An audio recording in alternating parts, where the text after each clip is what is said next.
Welcome to the first of many campus safety telecourses. This telecourse was originally designed with different ideas for what the concerns were on college campuses. The first one that we're going to do is going to be on active shooter.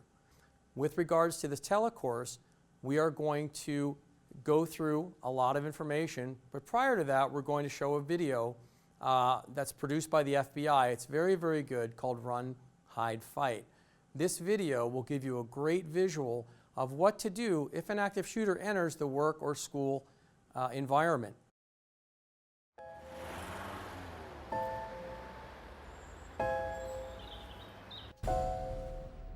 It may feel like just another day at the office, but occasionally, life feels more like an action movie than reality. The authorities are working hard to protect you and to protect our public spaces.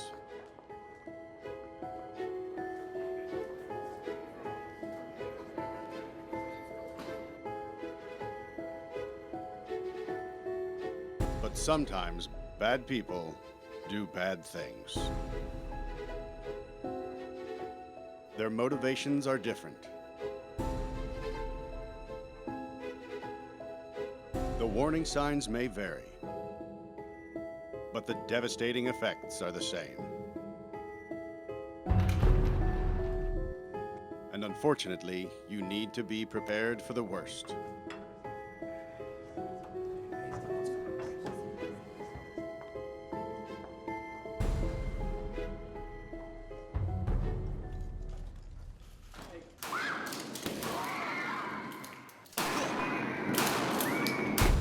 If you were ever to find yourself in the middle of an active shooter event, your survival may depend on whether or not you have a plan.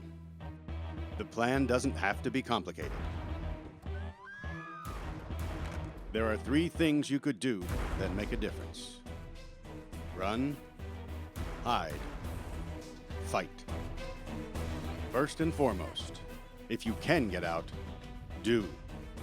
Always try and escape or evacuate, even when others insist on staying. Encourage others to leave with you, but don't let them slow you down with indecision. Remember what's important, you, not your stuff. Leave your belongings behind and try to find a way to get out safely. Trying to get yourself out of harm's way needs to be your #1 priority. Once you are out of the line of fire, try to prevent others from walking into the danger zone and call 911.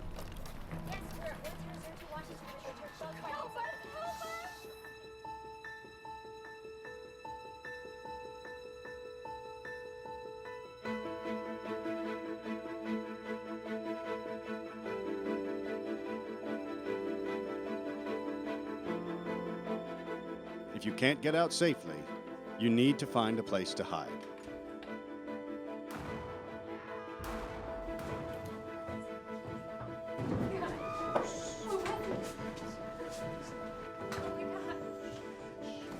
Act quickly and quietly.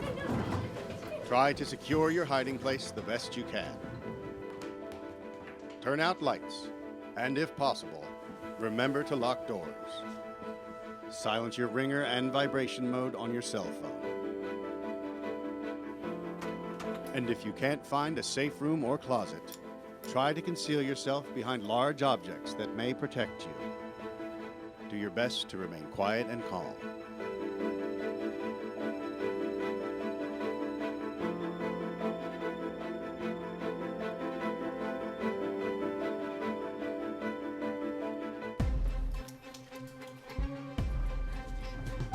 As a last resort, if your life is at risk, whether you are alone or working together as a group, fight.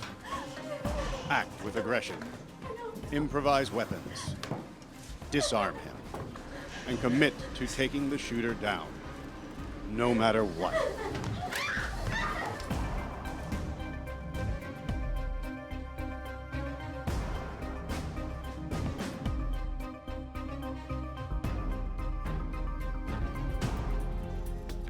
Try to be aware of your environment. Always have an exit plan. Know that in an incident like this, victims are generally chosen randomly. The event is unpredictable and may evolve quickly. The first responders on the scene are not there to evacuate or tend to the injured. They are well trained and are there to stop the shooter.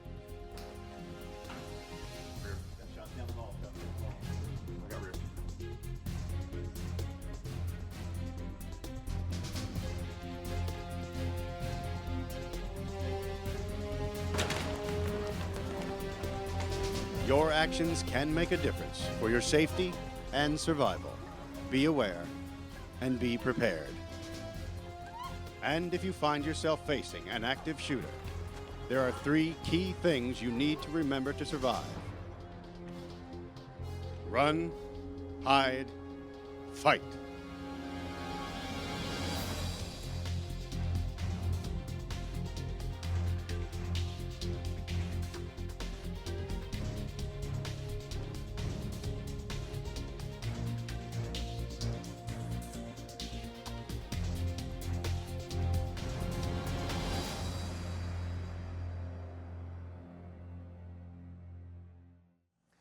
We've seen the video, and that gave you a great visual of what to do if an active shooter were to enter your work or school environment. But let's talk about a little history. We're all aware of some of the major active shooter events that have occurred in recent history. Virginia Tech, Columbine High School, and Sandy Hook.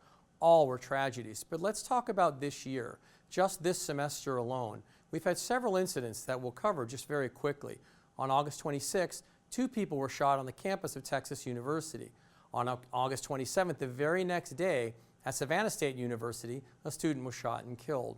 On September 3rd, 1 student was shot to death and 2 were injured in the faculty parking lot of the Sacramento City College, which is a community college a lot like ours.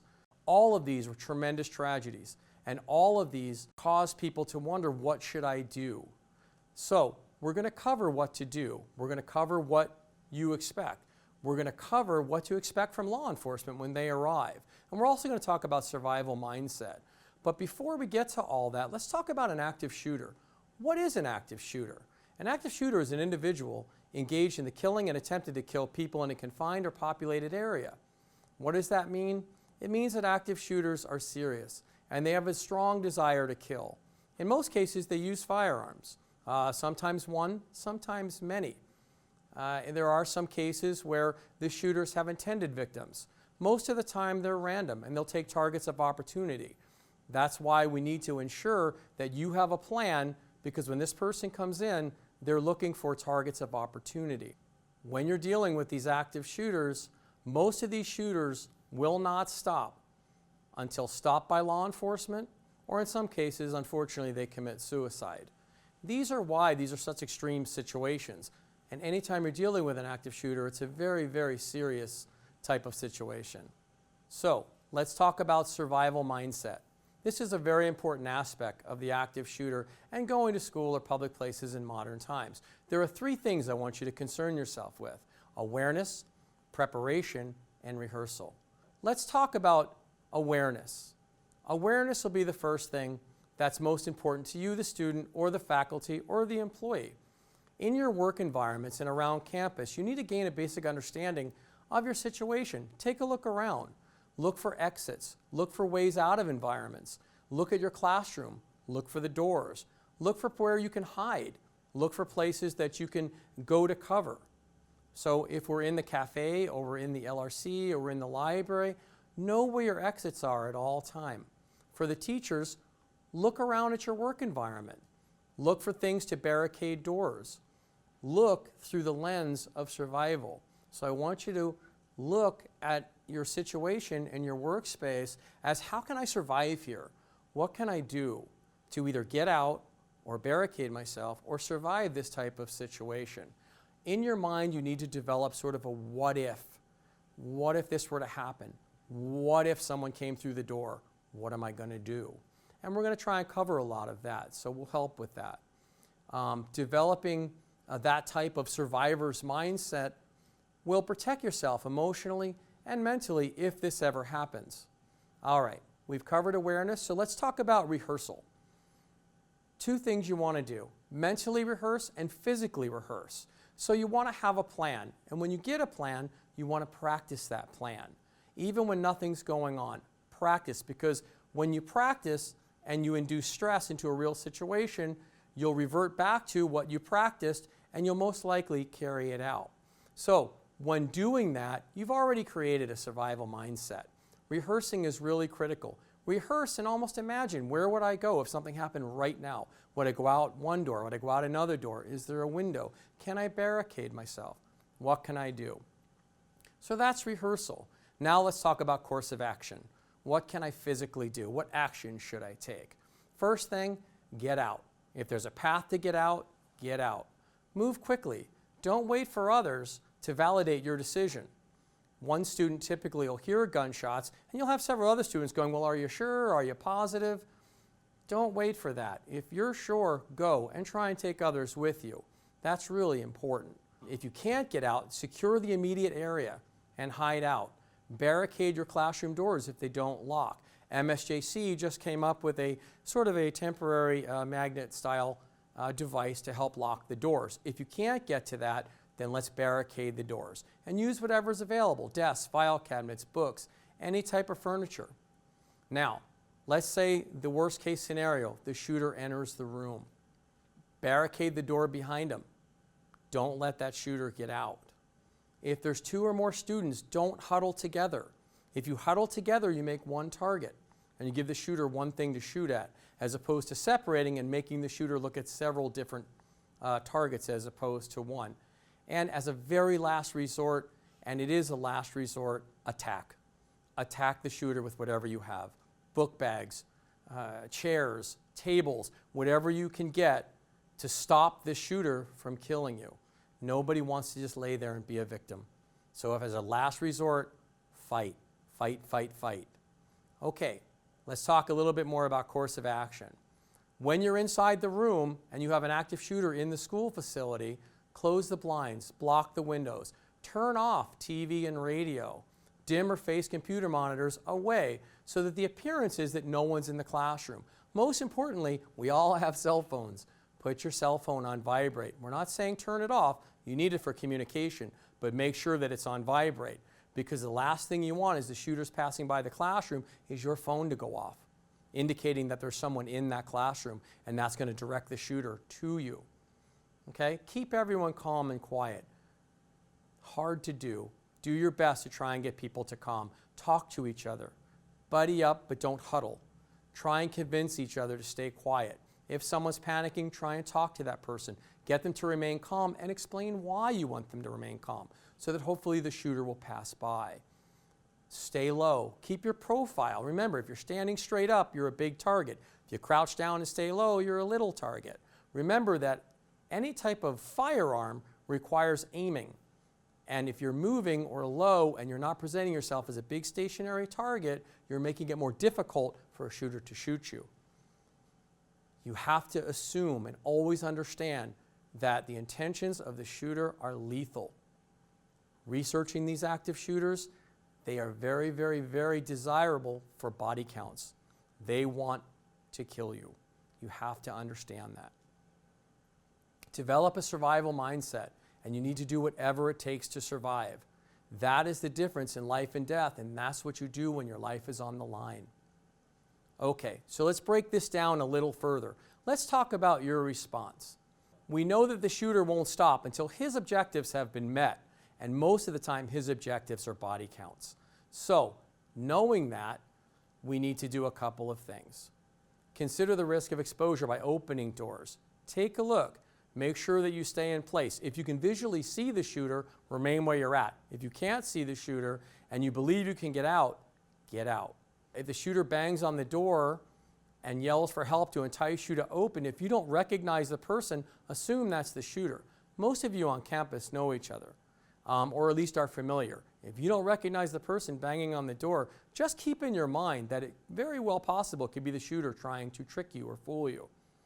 If you do believe it's a student, by all means let them in. But if you're not sure, you may want to have that person move on. During the Virginia Tech shootings, for example, People who did take refuge in locked rooms were frightened by the gunfire, but all of them survived because they did take cover in a locked room and the shooter wasn't able to gain entry. Okay, so we've covered a lot, but let's talk about what to report. We all have cell phones, faculty, staff, and students, and I know we said silence them, but we definitely want you to use them. So let's cover what to report. The first thing I need you to report is where you're at. Are you in the 900 building, the 800 building? Are you in the LRC? Are you in the cafe? Are you in the libraries? Real important that we know your exact location. And now let's talk about how many people are there. And you don't have to be exact, we just want a general idea. Are there 50? Are there 30? Are there 20? Are there just 5 of you? Or maybe just 2 of you? That's really important that we know the numbers. Now, let's get to some critical stuff. Who's injured and how many people and what type of injuries? So we need to know that so we can assess our secondary response and our medical response. Are there people critically hurt? Are there people just bumps and bruises? It's really important that we know what type of injuries that you have and how many people are hurt, because we as law enforcement need to assess whether we need to go there immediately or can we move on and go to more serious injuries. Okay, so we've covered that. Now let's talk about the shooter themselves. What do we want from you for there? First thing, location. We want to know exactly where that shooter is. Do you see them? Have they walked away? How long ago did they walk away? Are they approaching you? We really want to know, as exact as you can, where this person is. Now let's talk about physical description. What race is the shooter? Gender? How about approximate age? Don't need to be specific. Are they a student age, which ranges at the college level from 20 to 50? So try and give us if they're closer to 50, closer to 20, or maybe they're 35 or 30 right in the middle. Really important that we have a general idea of who we're looking for. Then we'll go to physical features. How tall are they? How much do they weigh? And you can even be as simple as, are they fat? Are they thin? Are they tall? Are they short? Do they have a mustache? Do they have a beard? Are they wearing glasses? Do they have hair? Are they bald? Do they have a mohawk? These are specifics that help us identify that shooter quickly, and even more importantly, if somebody else picked up the gun by mistake, we want to be able to differentiate as quickly as we can so we don't have an accidental tragedy go on. Now, to the best of your ability, let's talk about types of weapons. Not everybody knows handguns or rifles. Most people don't even know what they are outside of folks that shoot on a regular basis. But if you can give us a general idea, is it a handgun, which means that it fits in someone's hand, and it can be chrome or black, or it could be even with a brown handle, it could be a revolver or semi-automatic. If you can just tell us a handgun versus a rifle, which would be a longer weapon that would be shoulder fired, that's really helpful to us because then we understand what type of firepower the shooter has. Do they have a backpack? Do they have ammunition bags? Are they wearing a vest like police would wear? Do they have some type of bulletproof vest on? Do you recognize the shooter? Is it a former student? Is it a classmate? What's the shooter's name? Have you heard any explosions outside of gunshots? And if you have heard gunshots, when was the last gunshot and where did you hear it from? So we've covered what to report and we've gotten that out. Now law enforcement's on the way. So now let's talk about what to do if you're in a confined space, especially if you have classmates who have become injured. First thing you want to do is treat the injured. You have to remember that in a shooting type situation, the injuries could be very severe and people can bleed out very quickly. They can also go into shock just from the mere stress and trauma of dealing with this type of situation. Now, add blood loss to that, and you can lose someone really, really quickly. So, none of us have to be paramedics or doctors to understand what to do. But if we can get a basic premise of applying pressure. Now, I know MSJC is working on go bags for each of the classrooms, and that'll be for the faculty, and there'll be basic first aid supplies in there. That should be very helpful to help with some of these type of situations where we need to apply pressure to a bleeding wound and get it to stop. And treat for shock. And the way you do that without being a medical professional is to calm people down. Make them as calm as possible. Let them understand that help is on the way and they are going to make it through. So be a cheerleader for that injured person. Help them through the event. Okay, so we've covered that. Now let's talk about law enforcement. What is law enforcement going to do? What is law enforcement's objective? Well, the first thing is to immediately respond to the area. So what you're going to hear before you see will be numerous sirens coming your way. That is law enforcement on their way to come and help. But here's what you have to remember. When they get there, our primary goal is to locate, contain, and neutralize the shooter. That's our primary goal. So we may pass some of you, even though some of you are injured. You may see the initial group of officers passing. They're passing to stop that shooter. Now, a couple things we know. The safest place for you is inside of a classroom that's secure. We know that the shooter will not flee merely because law enforcement is present. They have a tendency to either shoot it out or commit suicide. And that's just based on all the events that we've had.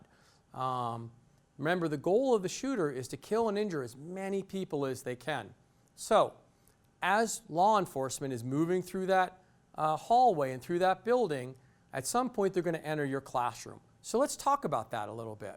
So when law enforcement enters the classroom, do not present a threat to them. You're going to want to jump up. You're going to want to run to them. Don't do that. Wait for instructions from the officers as they're entering the room. Remember the objective of law enforcement. We're clearing classrooms to locate that shooter and neutralize that shooter. So let's review them again real quick. Don't make any sudden movements. Don't scream, because if you're screaming at us in law enforcement, we have a hard time communicating with each other and trying to discuss if the room is safe or unsafe. So be real careful with that. And certainly, if you find a weapon, if the shooter dropped one, do not point it out, pick it up, just leave it alone. If you happen to find it though, one of the things you can do is cover it up with a trash can so that it's not readily seen and available. And when the officers are coming by and you have the opportunity, then notify the officer that the shooter did drop a weapon and it's under this trash can in the classroom. It's a great idea to do without picking it up or pointing it or even pointing with your fingers. You don't want the officers confused at all as to what they're seeing as they enter the classroom. So that covers the classroom. Now let's talk about a little bit about evacuations. We in law enforcement, once we've cleared a building, will establish safety corridors to safely evacuate you from your classrooms or from the common areas or from public buildings that you're in. You absolutely will most likely have weapons pointed at you. Please don't be upset by that. You need to understand the seriousness of active shooter and the mindset of the officers coming in to safely get you out of there. You will most likely be instructed to keep your hands above your head. We understand you're not the shooter. We know you're a student and a teacher. But until we confirm who that shooter is, we have to treat everyone as if they're a threat until we know they're not. It is possible that you'll be searched and handcuffed. Not always, but it does occur. If that occurs, please don't be upset by that. Understand that we're trying to get everyone out and everyone safe and treat the injured as quickly as possible. And sometimes we do have to do things like that. So try not to be offended by it. And I understand that most people don't enjoy being handcuffed. Remember your goals. For injured people, that's primary. We need to get to them first. Right after we clear and secure that building, we are going to start going after the injured, and that's on a secondary. Now, on a primary survey, like I was saying before, we are going to go by injured students and injured faculty. And I understand that there's a desire of why did they go by? Remember, the shooter's still shooting. Other people are being killed. We need to get to that shooter and stop him. Once we do that and we contain it, we're going to come to your classrooms, we're going to get you out safely, and we're going to take care of you. So that gives you a good idea of what to expect from law enforcement. So we've covered what we want you to do, first what to expect in a situation, a survival mindset, what we want you to do, how to prepare, how to treat for injured, what to expect from law enforcement, and then evacuation. But let's summarize some of these. Although we see them in the media, shootings at universities are actually rare events. On the average, about 16 per year across 4,000 institutions. We cannot predict where the next shooting will occur. We can't predict who the next shooter is going to be. Unfortunately, sometimes these folks don't leave any warning signs, and sometimes they do. And that goes back to my original point of if you see something, say something. A large number of these shooters have left some type of social media message telling folks what they were going to do. And as unfortunate as that sounds, it always comes out after the fact. So here at MSJC, let's get a little ahead of the curve. If we see something like that, or you're a student and you see a social media post that indicates that maybe someone's thinking about something like that, let's get that reported to your campus safety office or myself or the other deputies who are in partnership with MSJC making this campus safe. So in closing, as a final summary, please understand, here at MSJC, the Riverside County Sheriff's Department, campus safety, risk management, administration at MSJC are all working as a team to keep this campus and keep you as safe as possible. Please understand that college campuses are very safe by nature, and although these active shooting incidents seem to dominate the news, they are still fairly rare. Now together, we will keep this campus as safe as possible. We need you as faculty and you as students to report what you're seeing. And I want to close with one thing. If you look back at some of the active shooter events that have gone on in the last 10 years, a majority of them, the shooter themselves, put something on social media the day before they decided to commit these horrendous acts. So please, for all of my social media generation people, which is not me because I'm a little older, but for you folks, if you see something unusual, let's all commit to MSJC and say, if I see something unusual, I'm going to call campus safety or the Sheriff's Department immediately. Even if you think maybe the person didn't mean it, let us check it out. Okay, so this is the first of our telecourses. I hope you enjoyed it. I hope it was helpful. Let's all stay safe and have a great year. If you have any questions at all, you can email me at cwaters@msjc.edu, and I'll be more than happy to answer any question you have. Thank you for listening.